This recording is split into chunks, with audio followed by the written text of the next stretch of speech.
சென்சி teleportation shoots ரொம்ப வேகமா இருக்கு. இதுக்கு வாய்ப்பே இல்ல. அப்ப நீதான் அந்த லீஃப் வில்லேஜோட yellow ஃபிளாஷா? ஸ்டோன் வில்லேஜ்ல ஏற்கனவே எச்சரிச்சிருக்காங்க. உன்னை எங்க பார்த்தாலும் அடுத்த நிமிஷமே அங்க இருந்து தப்பிச்சு போடணும்னு சொல்லிருக்காங்க. வர்ற சிங்கம் யாரு? ஊர் பார்த்து கொடுக்கணும் உனக்கு ஒரு பேரு. ராஜாதி ராஜன பொடுசு அறியாதே. நான் செஞ்ச சம்பவம் தனி வரலாறு. கம்பிக்குள்ள என் வீடு கட்டருந்தா என் மோட்டு. கிட்ட வந்தா நான் ரூட்டு. யாரா நீ என் ஈடு? உள்ள வந்தா நான் லீடு. உச்ச கட்டம் என் சூட்டு. செட்ட புச்ச என் மூடு. சாவே என் சாப்பாடு. வந்த இடம் என் காடு. வந்த இடம் என் காடு.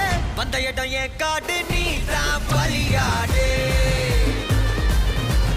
மாமே பயம் இல்ல கண்ணோடு ஒதுங்கி